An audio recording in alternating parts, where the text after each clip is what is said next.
আল কুরআনুল কারীম, দ্বিতীয়তম আল হাদিসুল কারীম, তৃতীয়তম ইজমাউল উম্মাহ, আর চতুর্থতম আল কিয়াস। কিয়াস আহলে সুন্নাত ওয়াল জামাতে যদিও উসুলভুক্ত, কিন্তু তত কিছু কিয়াসে পাওয়া যায় না। যদিও ইজমাউল উম্মাহ কিয়াস ভিত্তিক, কিন্তু তার সংখ্যা বেশি নয়।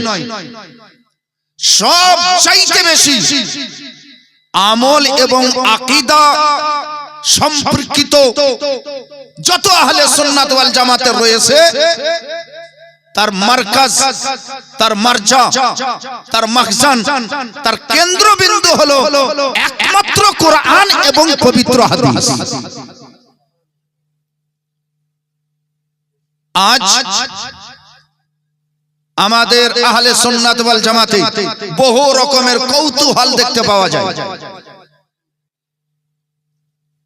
আমরা একজনের সম্মানকে বাড়াতে যেয়ে অন্যজনের সম্মানকে যে কত ধূলিসাৎ করি, কত গর্তের দিকে ধাকিয়ে ফেলি, সেটা আমরা কোন রকমের লক্ষ্য করি না। হযরত আবু বকর সিদ্দিক রাদিয়াল্লাহু তাআলা আনহুর পবিত্র চরিত্র নিয়ে, তার আদর্শ নিয়ে, তার বাৎসরিক একটা ঐতিহাসিক ইয়াদগারের জন্য এই পবিত্র মাহফিল উদযাপিত হয়। এটা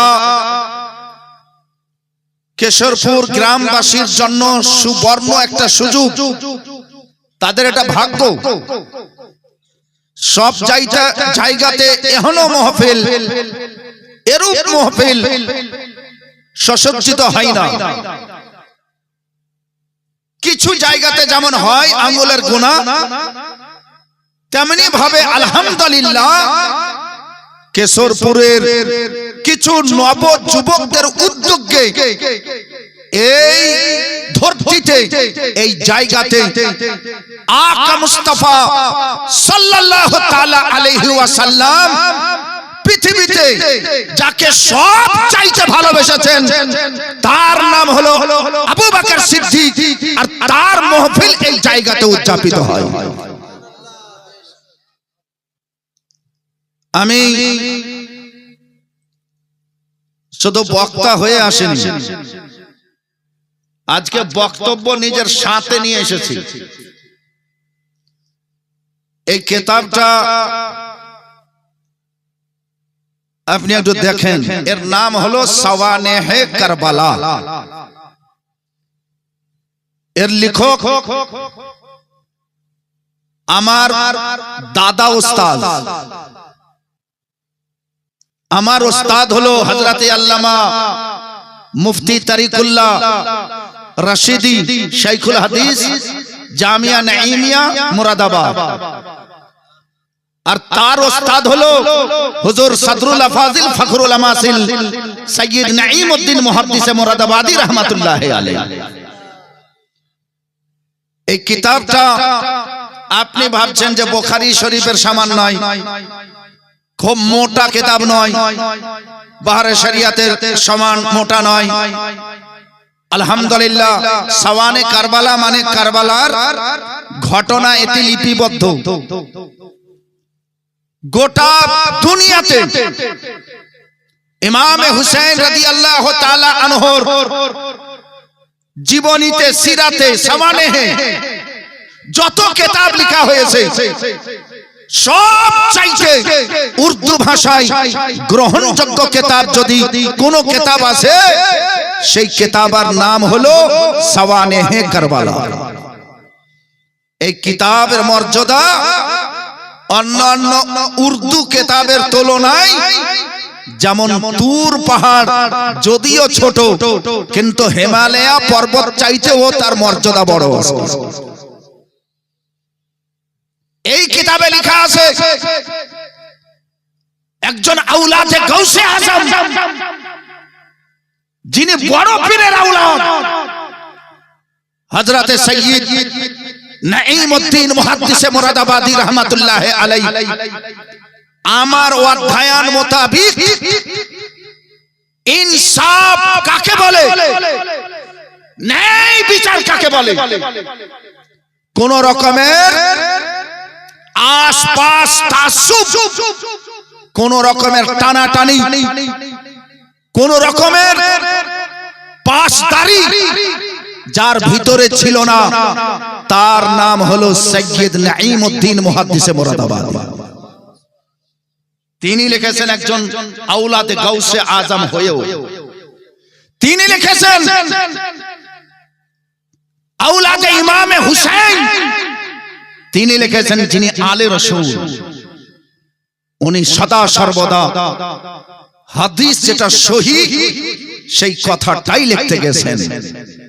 আবু বকর সিদ্দিকের ঘটনা আপনি কত শুনবেন, একটাই কথা জেনে রাখেন, 1,24,000 নবী মুস্তাফার সাহাবাগণ ছিলেন। 1,24,000 এর মধ্যে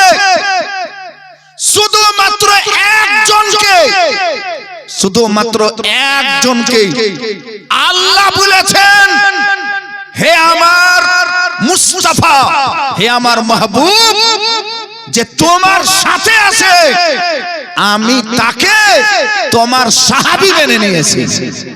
তার নাম হলো হযরতে আবু বকর সিদ্দিক। একমাত্র আল্লাহ একজনকে সাহাবী বলেছেন, আর বাকি 1,23,999 জনকে আমার রাসূলুল্লাহ সাহাবী বলেছেন, বা অন্য কেউ সাহাবী বলেছেন। আসমা ও রেজালে তাবেঈনরা গওয়াহি দিয়েছেন যে হ্যাঁ ইনি রাসূলুল্লাহকে দেখেছেন, ফলত তার নাম সাহাবী। কোরআনে যাকে আমার আল্লাহ বলেছেন, ইজ ইয়াকুলু লিসাহিবিহি, আমার রাসূলুল্লাহ যখন বললেন নিজের সাহাবীকে, কোরআন সূরা আত-তাওবা আয়াত নম্বর 40, আমার আল্লাহ নিজ ভাষায় প্রকাশ করলেন, ইজ ইয়াকুলু লিসাহিবিহি, যখন বলল আমার নবী, আমার রাসূল, আমার প্রিয়, আমার মুস্তাফা লিসাহিবিহি, নিজের সাহাবী আবু বকরকে, লা তাহজান, আবু বকর তুমি আমাকে নিয়ে চিন্তা করিও না, ইন্নাল্লাহা মাআনা, নিশ্চয় আমাদের দুইজনের সাথে আরেকজন আছেন, তার নাম হলো মহান আল্লাহ।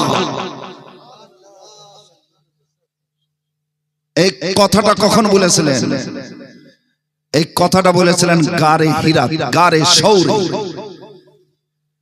সৌর পর্বতের গুফাতে হযরতে আবু বকর সিদ্দিক রাদিয়াল্লাহু তাআলা আনহু আর নবী মুস্তাফা ছিলেন। আমি এই ঘটনা একটু পরে বলছি, বিস্তারিত হবে না, তবে ফাজাইলে আবু বকর সিদ্দিক রাদিয়াল্লাহু তাআলা আনহু আপনাকে শুনতে শুধু হবে না, শুনে নিজের আকীদাকে মজবুত করতে হবে। কারণ আজ যুগটা এক ধরনের ফিতনার যুগের মতো লাগছে, বিভ্রান্তিকর যুগের মতো লাগছে। একদিকে আহলে হাদিস, একদিকে ফুরফুরা, একদিকে দেওবন্দি, অন্যদিকে দেখছি নিজের মধ্যেও কিছু কৌতূহল লাগা আছে। হে ব্রাদার, এইগুলোকে নিজের মস্তিষ্কে রেখে হযরতে সদরুল আফাজিল ফখরুল আমাসিল হুজুর সাইয়্যিদুনা সাইয়্যিদুল করিম সৈয়দ নাঈমউদ্দিন মুহাদ্দিসে মুরাদাবাদী রাদিয়াল্লাহু তাআলা আনহু কিতাব লিখতে বাধ্য হয়েছিলেন। হযরতে আবু বকর সিদ্দিক রাদিয়াল্লাহু তাআলা আনহু কে আবু বকর সিদ্দিকের মর্তবা কি আজকে শুধুমাত্র কিতাবে লেখেনি, বহু শিয়া কিতাবে লেখা আছে।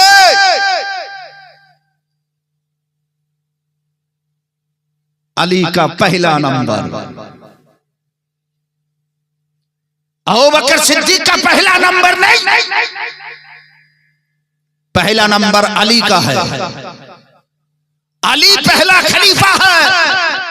मन कुन्तु मौलाहु फअलीयुन मौलाहु। जार मौला आमीन तार मौला अली। মানুষকে ভুল বুঝাতে চাহে যে যার মাওলা আমি, সরদার আমি। আমার নবী বললেন তাদের সরদার আলী, আমার পরে সরদারি আলীর কাছে যাবে, অন্য কারো কাছে যাবে না। ফলত আলী সরদার হাকিকাতে ছিলেন, দুশ্মনী করে আলীকে বাদ দিয়ে আবু বকর সিদ্দিককে খলিফা বানা হয়েছিল। এই ধরনের কথা আমাদের ভিতরেও চলছে। হে ব্রাদার, ওইগুলোকে ভাঙার জন্য সেই বদআকিদগিকে আর বদআকিদগির আবর্জনাকে ঝাঁটা দিয়ে সরিয়ে দেওয়ার মতো এই জলসা একটা জারিয়া যেন হয়ে যায়। মহব্বতে বলেন সুবহানাল্লাহ। আপনি শুনুন, এক কথা বলে এই যে আলী খলিফা, তার আগে কেউ খলিফা নয়। দ্বিতীয় নম্বরের কথা, এক হাদিস, আনা মদিনাতুল ইলমি ওয়া আলিয়ুন বাবুহা, মান ইয়াতিল ইলমা ফালিয়াতিল বাবা। मैं इल्म का शहर हूं और अली उसका दरवाजा। जो इल्म लेना चाहे वो अली के पास आए, यानी दरवाजा में आए, अली के पास आए।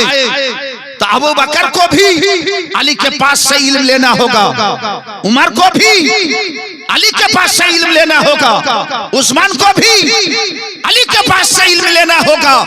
तो जब अली इल्म में बड़ा है तो फजीलत में भी अली बड़ा है। बाबू, ये कुछ बातें हो रही हैं, शियाओं में यही बात है। शिया আবু বকর সিদ্দিককে আমরা যে খুতবাতে পড়ি, আলহামদুলিল্লাহিল্লাযী জাআলা ইয়াওমাল জুমআতি সাইয়্যিদাল আইয়াম ওয়ালা না'বুদু ওয়ালা নাস্তাঈনু ইল্লা ইয়্যাহ, খুসুসান আলা আফদালিল বাশারে বাদাল আম্বিয়া বিতাহকিক আবু বকর সিদ্দিক। নবীদের পরে সবচাইতে উত্তম বাশার, সবচাইতে আফজাল হযরত আবু বকর সিদ্দিক। এটা আমাদের আকীদা, এটা সাহাবীদের আকীদা ছিল, এটা তাবেঈনের আকীদা ছিল, এটা মুহাদ্দিসিনের আকীদা ছিল, এটা মুফাসসিরিনের আকীদা ছিল।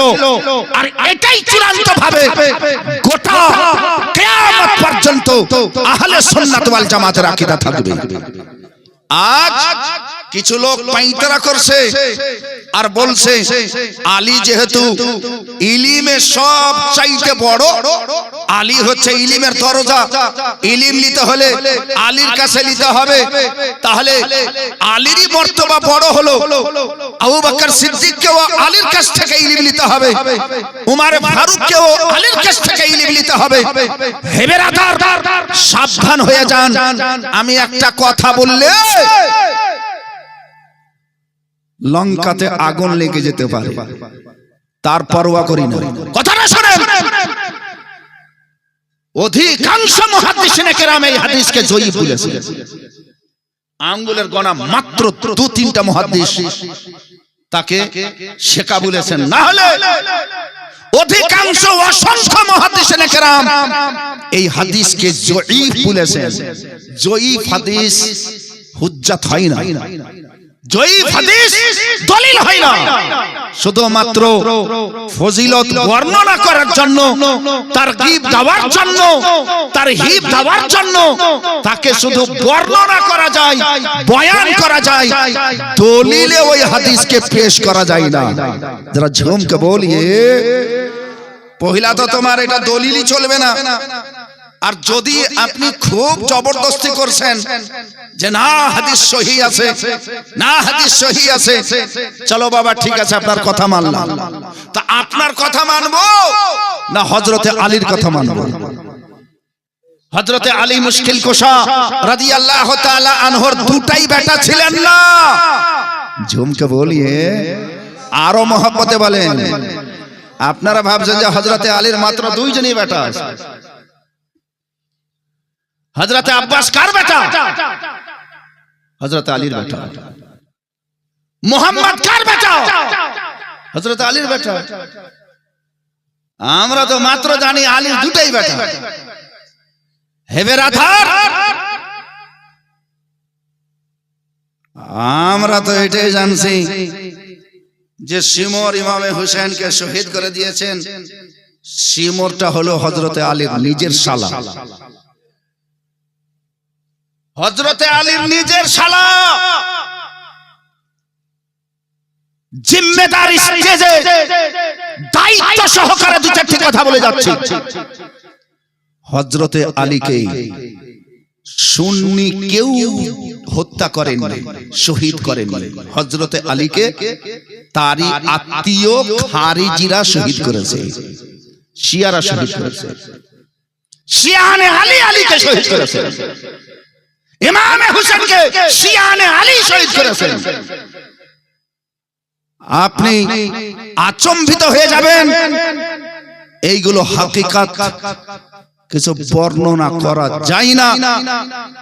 কারণ ঢাকাতেই যদি সালামাত আছে ওটাই হোক, কিন্তু এই যে কিছু মানুষ উত্তেজনা দেখাচ্ছে, মানুষ মানুষকে বিভ্রান্তির দিকে ঠেলে দিচ্ছে, বিচলিত হচ্ছে, তার জন্য বলতে বাধ্য হচ্ছি, খবরদার আবু বকর সিদ্দিককে আমার নবী স্বয়ং নিজের পরে, নবীদের পরে সব চাইতে আফজাল বানিয়ে গেছেন।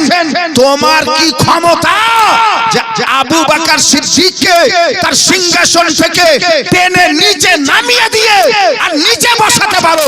তুমি হাজার চেষ্টা করো, আলীর দিওয়ানা যেমন জিন্দা আছে, উমারের দিওয়ানা যেমন জিন্দা আছে, আবু বকর সিদ্দিকের দিওয়ানা জিন্দা আছে। বন্ধুগণ আমার, হযরতে মুহাম্মদ বিন হানিফিয়া, মুহাম্মদ ইবনে আলী, মুহাম্মদ যখন বাদশা ছিলেন হযরতে আলী মুশকিল কুশা, দুইজন দুই ধারে মন্ত্রী ছিলেন, ওয়াজির আজম। একজন হযরতে ইমামে হাসান, একজন ইমামে হুসাইন।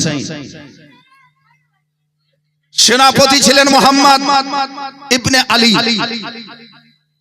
মুহাম্মদকে একজন খারিজি জিজ্ঞাসা করছে, বদ আকীদা জিজ্ঞাসা করছে, মুহাম্মদ মনে হয় তোমার আব্বা তোমাকে ভালোবাসেন। হাসান হুসাইন রাদিয়াল্লাহু তাআলা আনহুমকে বেশি ভালোবাসে কেন? আরে তাদেরকে সিংহাসনের পার্শ্বে কুরসিতে বসিয়ে রাজত্ব চালাচ্ছেন, তাদেরকে উজির বানিয়ে রেখেছেন, আর আপনাকে এত দূরে রেখেছেন। হযরতে মুহাম্মদ যেহেতু আলীর বেটা, আরে ঝুমকে বলিয়ে সুবহানাল্লাহ, আলী কাররামাল্লাহু ওয়াজহাহু এমনই একজন ব্যক্তিত্ব ছিলেন, কোন এমন প্রশ্ন ছিল না যার হযরতে আলী কাররামাল্লাহু ওয়াজহাহু তৎক্ষণাৎ জবাব দেননি, তখনই জবাব দিতেন। সেই হযরতে মুশকিল কুশা হায়দার কাররার আলী কাররামাল্লাহু ওয়াজহাহুর কলেজার টুকরা মুহাম্মদ বিন আলী যিনি সেনাপতি, তাকে বলা হলো আপনাকে এত দূরে ফেলে রেখেছেন। উনি বললেন আসলে হযরতে হাসানাইন কারিমাইন আমার আব্বা জানের দুই চোখ, একটা দাহিনের চোখ একটা বামের চোখ, তো চেহারার কাছে চোখ তো থাকবেই। তাহলে আপনি কে? বলে আমি হলাম আমার আব্বা জানের কলেজা। যারা ঝুমকে বলিয়ে সুবহানাল্লাহ। তো চেহারা থেকে কলেজা একটু দূরে থাকে, এই কারণে আমি একটু দূরে আছি। যারা ঝুমকে বলিয়ে সুবহানাল্লাহ। হযরতে আলী মুশকিল কোশাকে হযরতে মুহাম্মদ রাদিয়াল্লাহু তাআলা আনহু জিজ্ঞাসা করছেন, আব্বা জান একটা কথা আজ আপনাকে জিজ্ঞাসা করি। হযরতে আলীকে জিজ্ঞাসা করছেন, হাদিসে লেখা আছে, কি কথা আছে বেটা বলতো। হযরতে আলী মুশকিল কোশাকে জিজ্ঞাসা হলো, হযরতে আলী মুশকিল কোশা রাদিয়াল্লাহু তাআলা আনহুকে জিজ্ঞাসা করা হলো, আব্বা জান আপনি একটা কথা বলেন যে নবী মুস্তাফার পরে সব চাইতে আফজাল কে? বলবেন না সুবহানাল্লাহ। আপনার বলাতে আমার বলাতে কিয়াস করে বলাতে আপনি তো কিয়াস করে বলছেন, আর আলী মুশকিল কোশা ডাইরেক্ট বলছেন। ডাইরেক্ট কি বলছেন জবাব শুনে যাবেন। হযরতে মুহাম্মদ জিজ্ঞাসা করলেন, নবীর পরে সব চাইতে বড় মর্তবা বড় মর্যাদা, নবীর পরে সব চাইতে আফজাল কে? হযরতে আলী বিনা চিন্তা ভাবনাতে বললেন, আবু বকর সিদ্দিক। নবীর পরে সব চাইতে উত্তম আলা আফজাল হযরতে আবু বকর সিদ্দিক। সুম্মা বাদাহু, আব্বু জান তারপরে উচ্চ মর্যাদাশালী ব্যক্তি কে? ক্বালা উমর। তিনি বললেন, হযরত আলী নিজের মুখে বলছেন, নিজে বলছেন, তারপরে বড় মর্যাদাশালী হচ্ছেন হযরতে উমর। মুহাম্মদ বলছেন, আমি থতমতিয়ে গেছি যে এবার যদি জিজ্ঞাসা করি তো মনে হয় উসমানের নাম নিতে পারে। এটা আমার ভিতরকার কথা ছিল। আমি ভিতরে আর জিজ্ঞাসা করব কি করব না, হয়তো করতে যাব আর উসমানে গনির নাম বলবে। তবু আমার মন মানল না।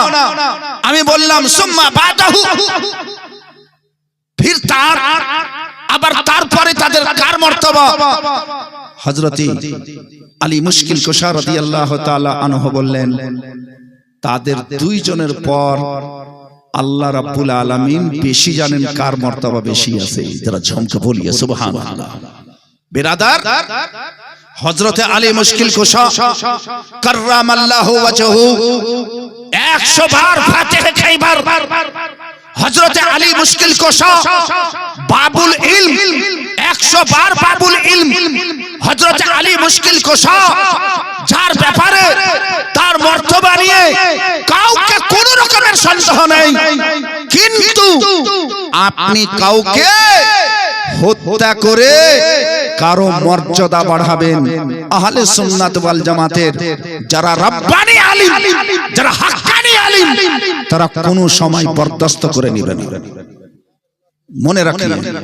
তাহলে বোঝা গেল নবীর পরে সব চাইতে আফজাল আলা উচ্চ মর্যাদা হলো হযরতে আবু বকর সিদ্দিক রাদিয়াল্লাহু তাআলা আনহুর এবং হযরতে ওমর ফারুক রাদিয়াল্লাহু তাআলা আনহুর। কিতাবের নাম শুনুন, আবু দাউদ শরীফ এবং সুনান ইবনে মাজাহ শরীফ এবং আল মুস্তাদরাক লিল হাকিম, এই ধরনের হাদিস গ্রন্থে লেখা আছে হযরতে আলী মুশকিল কোশা রাদিয়াল্লাহু তাআলা আনহু নিজে বলেছেন, আন সাঈদ ইবনে ইয়াহইয়া قال سمعت عليا, আমি আলীর কাছে স্বয়ং শুনেছি। কি শুনেছি? আলী নিজে বলেছেন আর আমি আলীর কাছ থেকে শুনেছি। আপনি কি আলীর কাছে শুনেছেন?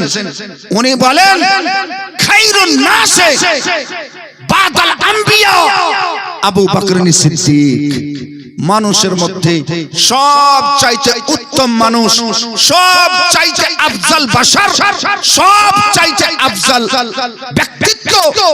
তিনি হলেন নবীদের পরে তিনি হলেন হযরতে আবু বকর সিদ্দিক রাদিয়াল্লাহু তাআলা আনহু।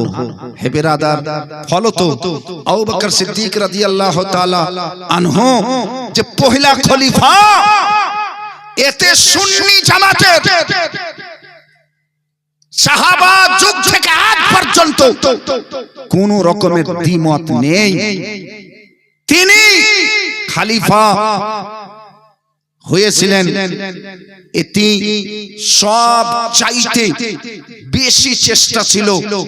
আর সর্বাগ্রে যিনি বাইআত গ্রহণ করেছিলেন হযরত আবু বকর সিদ্দিকের হাতে হাত দিয়ে সব চাইতে আগে, এবং যার সব চাইতে বেশি উদ্যোগ ছিল যে আমাদের পহেলা খলিফা নবীর পরে মক্কা মদিনার বাদশা যিনি নিয়োগ হবেন, নির্বাচিত হবেন, যিনি সিংহাসনে সমাসীন হবেন, হযরতে আলী মুশকিল কুশা কাররামাল্লাহু ওয়াজহু। লক্ষ লক্ষ সাহাবীদের মধ্যে সব চাইতে আগে হযরতে আলী মুশকিল কুশা আগে বেড়েছিলেন।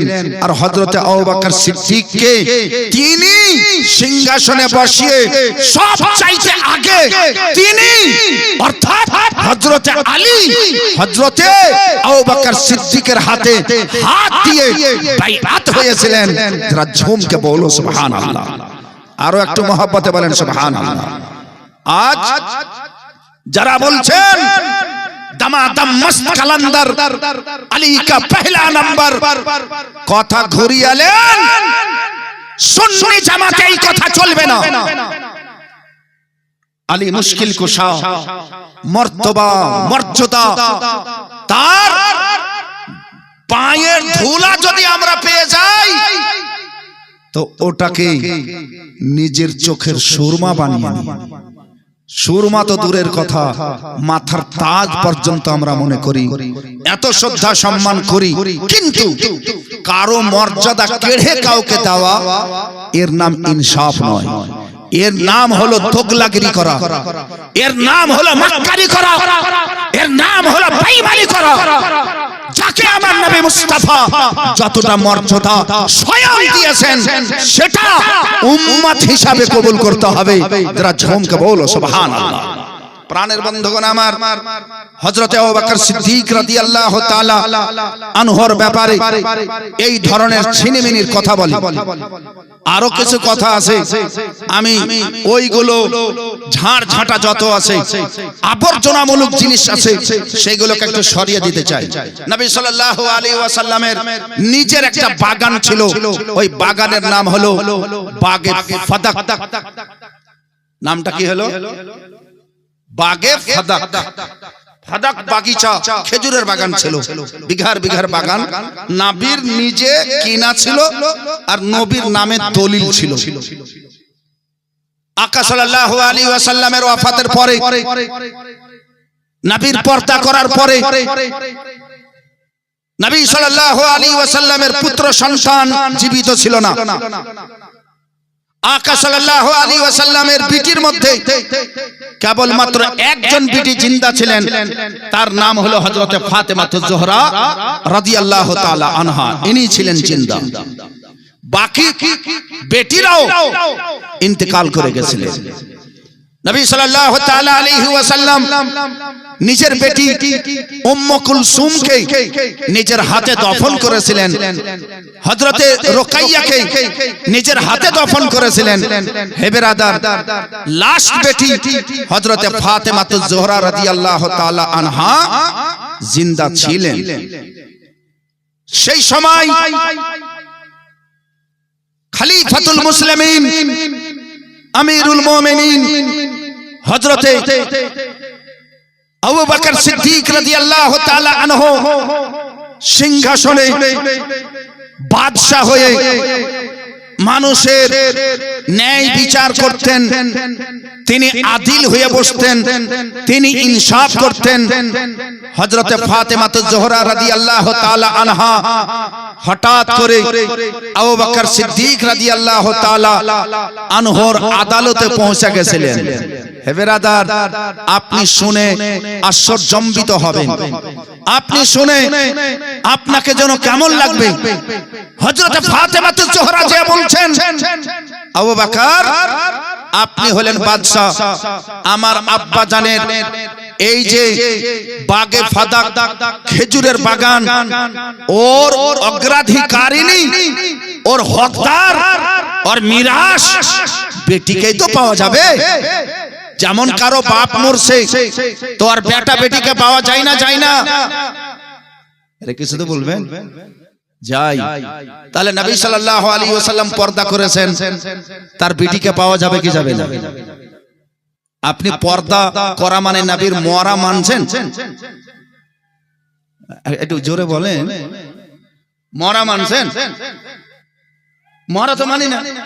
যার বাপ মরেছে তার জমির ভাগ হয়ে গেছে, ফাতেমার বাবা মরেনি, তাহলে ভাগ কিসের হবে? ঝুমকে বলি।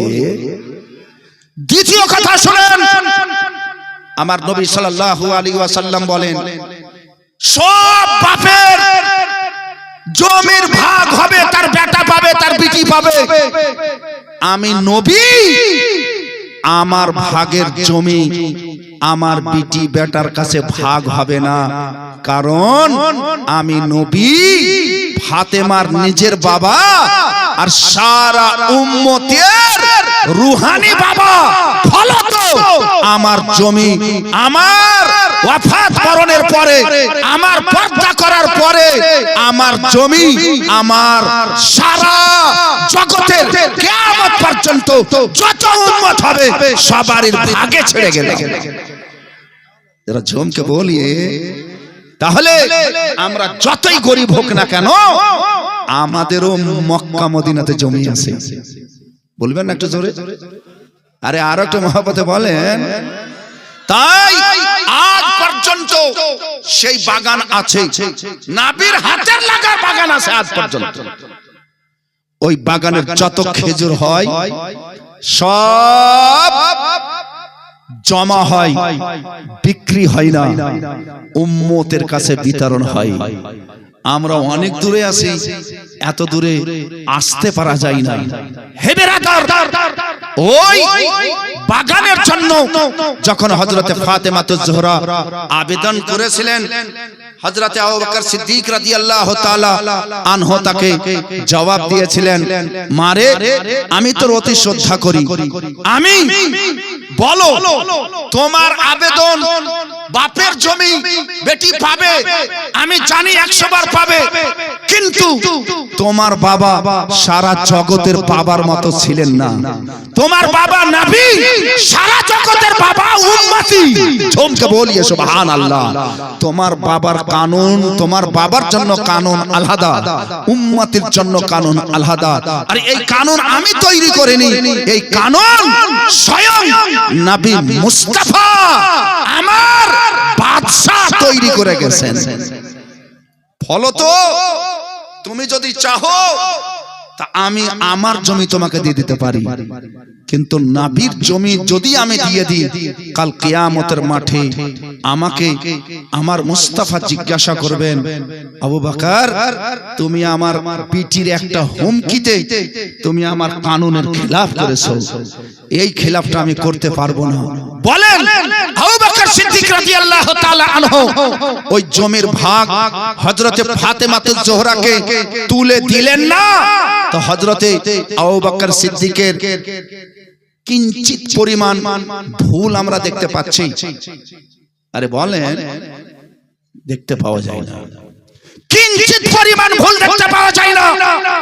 আর এই জিনিসটাকে নিয়ে সারা জগতে ঢোল পিটিয়ে বেড়াচ্ছে যে আবু বকর সিদ্দিক রাদিয়াল্লাহু তাআলা আনহু ফাতেমাতুজ জোহরাকে বাগে ফেদাকের হিস্সা দেয়নি, বাগে ফেদাকের মালিকানা দেয়নি। বাগে ফেদাকের একমাত্র বেটি ফাতেমা ছিলেন, ওই বাগের ওই বাগানের মালিক ফাতেমা হতেন, কিন্তু আবু বকর সিদ্দিক হতে দেননি। এই ধরনের দোষ আরোপ করে। আচ্ছা মেনে নিলাম আবু বকর সিদ্দিকের দোষ হয়ে গেছিল।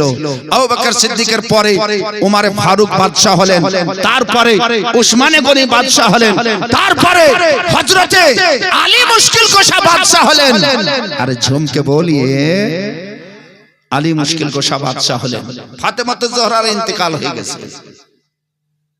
জমি যদি বিটিরি হতো, নবী সাল্লাল্লাহু আলাইহি ওয়াসাল্লামের প্রিয় কন্যা লখতে জিগর খাতুনে জান্নাত ফাতেমাতুজ জোহরা রাদিয়াল্লাহু তাআলা আনহার যদি সেই জমি হতো, তাহলে ফাতেমা ওয়াফাতের পরে ইমামে হাসান হোসেন পাবে না? পাবে না? আর একটু বলেন। অবশ্যই পাবে, অবশ্যই পাওয়া যাবে। নানার কেউ নাই, নানার বিটি একমাত্র ফাতেমা আমার মা ছিলেন। মা ইন্তিকাল হয়ে গেছে, ওই জমি এখন আমরা দু ভাই জিন্দা আছি, আমরা দু ভাই পাবো। তাহলে হযরতে আলী মুশকিল কুশা বাদশা ইনি কেন দিলেন না? জমকে বলিয়ে আলী মুশকিল কুশা কেন দিলেন না? এই প্রশ্ন যদি আবু বকর সিদ্দিককে করা হয়, তাহলে এই প্রশ্ন ঘুরে আসবে হযরতে আলী মুশকিল কুশার উপরে। যদি এই অন্যায় আবু বকর সিদ্দিকের হয়ে থাকে, তাহলে ঘুরে আসবে হযরতে আলীর উপরে, যে হযরতে আলী কেন হাসান হোসেনকে এই বাগে ফেদাকের দলিল তাদের হাতে তুলে দিলেন না। চলো ঠিক আছে, হযরতে আলী মুশকিল কুশা রাদিয়াল্লাহু তাআলা আনহুকে সময় পাওয়া গেল না। হযরতে আলী মুশকিল কুশার পরে পরে বাদশা হয়েছিলেন, খলিফাতুল মুসলিমিন হয়েছিলেন হযরতে ইমামে হাসান। যারা চমকে বলো সুবহানাল্লাহ। ইমামে হাসান স্বয়ং বাদশা, আর ওই জমির অগ্রাধিকারী। তাহলে নিজের হক নিজে কেন নিলেন না? এর মানে তারা মেনে গেছিলেন, আজকার খোরাফাতি মৌলবি মানে না। তারা মেনে গেছিলেন, ফাতেমা মেনে গেছিলেন, আলী মুশকিল কুশা মেনে গেছিলেন, হযরতে ইমামে হাসান মেনে গেছিলেন, হযরতে ইমামে হুসাইন মেনে গেছিলেন। আবু বকর সিদ্দিক যেটা বলছেন সেটা হাদিস ভিত্তিক বলছেন, আমার আব্বার কথা বলছেন। তারা মেনে গেছিলেন, আজকালকার যারা দোগলা আছে তারা মানছে না। মুসলমান এই দোগলার কাছ থেকে আমাদেরকে বাঁচতে হবে, এই খোরাফাতের কাছ থেকে আমাদেরকে বাঁচতে হবে। এরা আবল তাবল করে আর হযরতে আবু বকর সিদ্দিক রাদিয়াল্লাহু তাআলা আনহুকে বদনাম করার চেষ্টা করে। আপনি শুনেন, আহলে চিশতি খানদানের বিশাল বড় একজন আল্লাহর ওয়ালি হযরতে বাবা ফরিদউদ্দিন শকরগঞ্জ রহমাতুল্লাহ আলাইহি, যারা ঝুমকে বলিয়ে সুবহানাল্লাহ। ইনি এক কিতাব লিখছেন, তাতে লিখছেন যে আবু বকর सिद्दीक রাদিয়াল্লাহু তাআলা আনহু के हाथ में हजरत अली मुश्किल कुशा ने बैअत किया, मगर उसी दिन नहीं किया बल्कि 3 दिन बाद किया, और किसी किताब में है कि 5 दिन बाद किया। ये दोनों बात गलत है। सही बात यही है कि सबसे पहले अबू बकर सिद्दीक के हाथ में हजरत अली ने बैअत कबूल किया है। बिरादर, আবু বকর সিদ্দিক রাদিয়াল্লাহু তাআলা আনহু সেই সাহাবী ছিলেন যে সাহাবীকে আমার নবী মুস্তাফা বলেছিলেন, আবু বকর মনে হয় মক্কাতে আর থাকতে পাওয়া যাবে না, এত জুলুম অত্যাচার বরদাস্ত করা যাবে না। আকা সাল্লাল্লাহু আলাইহি ওয়াসাল্লামের দিকে চেয়ে বলেছিলেন, ইয়া রাসূলুল্লাহ, যখন আপনি যাবেন, যেই কোনো জায়গাতে যাবেন হুজুর, এই গোলামটাকেও সাথে নিয়ে যেন। আকা সাল্লাল্লাহু আলাইহি ওয়াসাল্লাম সাহাবাগণদেরকে আদেশ করলেন, সবাই মদিনার দিকে ধাবিত, সবাই মদিনার দিকে রওনা হয়েছিলেন। আবু বকর সিদ্দিক রাদিয়াল্লাহু তাআলা আনহু তখন থেকে ইন্তজারে থাকতেন, আমার নবী মুস্তাফা না জানি কোন টাইমে চলে আসবেন। আমাকে বলে রেখেছেন, হ্যাঁ আবু বকর তোমাকে আমি নিয়ে যাব। সাহাবাগণ তো চলে গেলেন, এখন পর্যন্ত নবী জাননি। জানি না নবী সাল্লাল্লাহু আলাইহি ওয়াসাল্লাম দিনের সময় আসবেন না রাতের সময় আসবেন। আমাকে হঠাৎ করে ডাক দিবেন, আবু বকর তাড়াতাড়ি উঠো, চলো সময় হয়ে গেছে, আমরা হিজরত করে মদিনা চলে যাব। আগে ভাগে কথা ছিল। আকা সাল্লাল্লাহু তাআলা আলাইহি ওয়াসাল্লাম একদিকে হযরতে আলী মুশকিল কুশাকে শুইয়ে দিয়েছেন আর বলে দিচ্ছেন, আলী তুমি সারা রাত এখানে শুয়ে থাকো, আমাকে জবাই করতে আসবে, এই বিছানায় আমাকে মনে করে তলোয়ারি মারবে। এখন আমি এই বিছানায় শুইব না, তোমাকে শুয়ে যেতে হবে। সকালে উঠে এই কোণাতে যত টাকা আছে, আমানতের টাকা, গরিব বুড়ি মায়েদের টাকা, সবারই নাম লেখা লেখা আছে, ওই টাকা সবারই বাড়ি বাড়ি দিয়ে তুমি মদিনার দিকে রওনা হয়ে যাবে। যারা ঝুমকে বলিয়ে সুবহানাল্লাহ। হে বেরাদার, হযরতে আবু বকর সিদ্দিক রাদিয়াল্লাহু তাআলা আনহুর বাড়ির দরজায় রাত 2টার সময় নবী মুস্তাফা সাল্লাল্লাহু তাআলা আলাইহি ওয়াসাল্লাম ডাক দিয়েছেন আবু বকর। যেমনই আবু বকর বলেছেন, হঠাৎ করে দরজা খোলা হয়েছে। নবী আমার আচম্বিত, নবী আমার আবু বকরের বাড়ি পর্যন্ত দৌড়াতে দৌড়াতে এসেছেন, ছুটতে ছুটতে এসেছেন। আমার নবী মুস্তাফা আবু বকর সিদ্দিককে বলছেন, আবু বকর তুমি কি ঘুমাওনি? আবু বকর নাম বলা মাত্র তুমি দরজা খুলে দিয়েছো। আবু বকর সিদ্দিক বলেন, ইয়া রাসূলুল্লাহ, শুধু আজকে নয়, যেদিন থেকে আপনি আমাকে বলেছেন আবু বকর তোমাকে সঙ্গে নিয়ে যাব, সেদিন থেকে আজ পর্যন্ত ইয়া রাসূলুল্লাহ আমি বিছানায় নিজের পিঠ ঠাকাইনি। হুজুর আমি এই দরজায় বসে বসে ঘুমিয়ে যাই, জানি না আমার নবী মুস্তাফা কোন রাতে আসবে, আমার নবী মুস্তাফা কোন সময়ে আসবেন। নবী একবার ডাক দেওয়ার পরে আর একবার ডাক দিলে নবীকে কষ্ট হবে, নবীকে তকলিফ হবে। আমি বকর, আমি আবু বকর, ইয়া রাসূলুল্লাহ আপনাকে একটুও কষ্ট দিতে চাই না। ঝুমকে বলিয়ে সুবহানাল্লাহ। আবু বকর ঠিক আছে চলো, সময় তো হয়ে গেছে। আবু বকর বললেন, ইয়া রাসূলুল্লাহ সাল্লাল্লাহু আলাইহি ওয়াসাল্লাম এত দূর যাব হুজুর, কিছু টাকা পয়সা নিয়ে যেতে হবে। আমার দেওয়াল আলমারিতে কিছু স্বর্ণ মুদ্রা আছে, সোনার টাকা আছে। হুজুর গো, ওই ঘরে আমার আব্বাজান শুয়ে আছেন, আপনি একটু বসুন, আমি এই মাত্র যাব আর টাকাটা নিয়ে আসবো যতটা দেরি হয়। কারণ যে বিদেশ যাচ্ছি, জানি না রাস্তাতে কত রকমের কি দরকার পড়তে পারে। নবীও ভাবলেন ঠিক কথা আছে। আমার নবী সাল্লাল্লাহু আলাইহি ওয়াসাল্লাম আবু বকর সিদ্দিকের আগনাতে দাঁড়িয়ে আছেন।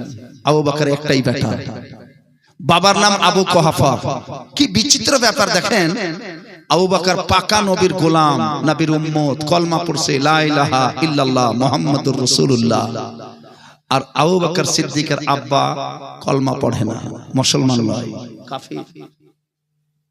হযরত মুসলমান হয়নি। এক বাড়িতে আবু বকর পাকা মুসলমান,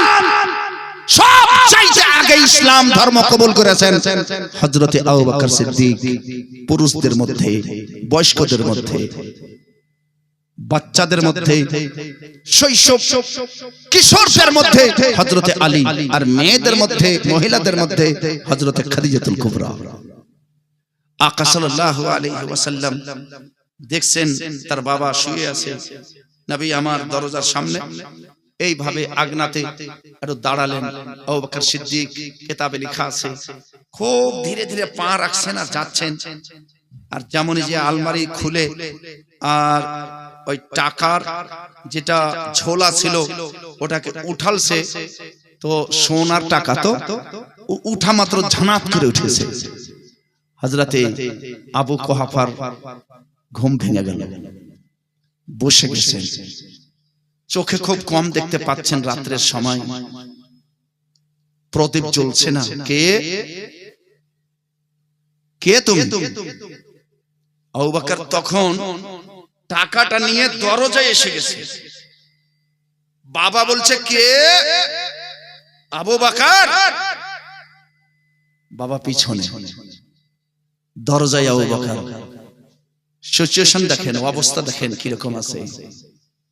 আবু বকর, আবু বকর, আবু বকর আব্বাজান ঘরের ভিতরে, নবী ঘরের বাইরে, মাঝ দরজায় হযরতে আবু বকর দাঁড়িয়ে আছেন।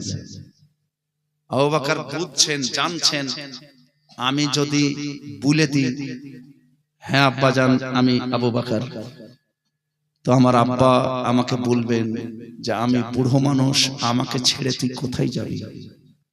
আবু বকর, বাড়ি ঘরের সাই সম্পদ নিয়ে কোথায় যাবি? আমি তো আমার আব্বার কথা কাটতে পারবো না। আবু বকর সিদ্দিক বাবা ইসলাম ধর্ম কবুল করেনি, তবুও এমন একটি রাত ছিল না যে রাতে আবু বকর বুড়ো আব্বার পা টিপে দেয়নি। আবু বকর কোন সন্ধ্যায় এমন ছিল না যে সন্ধ্যায় নিজের আব্বাজানের জন্য ফল ফ্রুটি নিয়ে আসেনি। আমার নবী মুস্তাফার হাদিসে লেখা আছে, বাবা মাতাল হলেও তাকে তুমি জান্নাত মনে করিও। বাবা যদি কাফিরও হয় খাবার দিতে হবে। বাবা ধর্ম মানে না, বিছানা দিতে হবে। বাবা তোমাকে হামেশা গালি দেয়, মাথার উপরে উড়িয়ে দিতে হবে। ওই বাবাকে যেরকম বিছানায় তুমি শুইছো তার চাইতে ভালো বিছানায় শুয়াইতে হবে। আবু বকর সিদ্দিকের আব্বাজান ধর্ম মানতেন না, তার সত্ত্বেও তিনি তার খিদমত করতেন। সামনের দিকে দেখছেন নবী দাঁড়িয়ে আছেন, পিছন দিকে দেখছেন হযরতে আবু বকর সিদ্দিকের আব্বুজান বসে আছেন। প্রাণের বন্ধুগণ আমার নবী মুস্তাফার সেই সাহাবী নবী মুস্তাফার সামনের দিকে আসছেন। আকা মুস্তাফার সামনে এসে আমার নবীকে বলছেন, চলেন হুজুর, আমি জানি যে সব চাইতে বেশি নবীকে ভালোবাসবে সেই মুসলমান হবে। যারা ঝুমকে বলিয়ে সুবহানাল্লাহ। লা ইউমিনু আহাদুকুম হাত্তা আকুনা আহাব্বা মিন ওয়ালিদিহি ওয়া ওয়ালাদিহি ওয়ান নাসি আজমাইন। আবু বকর সিদ্দিক রাদিয়াল্লাহু তাআলা আনহু হাদিস মোতাবেক নিজের বাপ চাইতেও নবী মুস্তাফাকে ভালো বেশে সারা জগৎকে দেখিয়ে দিয়েছিলেন। যারা ঝুমকে বলিয়ে সুবহানাল্লাহ। সুবহানাল্লাহ। একটু দাঁড়িয়ে যান আপনারা। নারে তাকবীর, আল্লাহু আকবার, নারে রিসালাত, ইয়া রাসূলুল্লাহ, নারে রিসালাত, ইয়া রাসূলুল্লাহ। মাসলাকে আলা হযরত, মাসলাকে আলা হযরত फैजाने हुजूर सदरुल अफाजिल जिंदाबाद, फैजाने हुजूर सदरुल अफाजिल जिंदाबाद, नबीराए सदरुल अफाजिल जिंदाबाद, नबीराए सदरुल अफाजिल जिंदाबाद, हुजूर सय्यद नईमुद्दीन मुहद्दिस मुरादाबादी जिंदाबाद, हुजूर सय्यद नईमुद्दीन मुहद्दिस मुरादाबादी जिंदाबाद, हजरते अल्लामा मौलाना पीर तरीकत सय्यद निजामुद्दीन साहब किबला जिंदाबाद, हुजूर पीर साहब किबला जिंदाबाद, हुजूर सय्यद शाह निजामुद्दीन साहब किबला जिंदाबाद, हुजूर पीर साहब किबला जिंदाबाद, हुजूर सय्यद शाह निजामुद्दीन साहब किबला जिंदाबाद, नारे तकबीर जिंदाबाद, नारे रिसालत नारे तकबीर, नारे हैदारी, हुजूर नबी का दामन।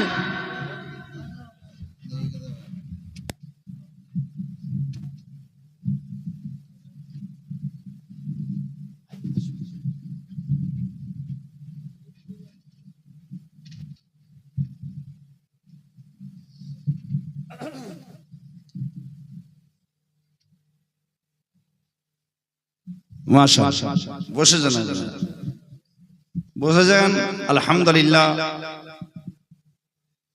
আমি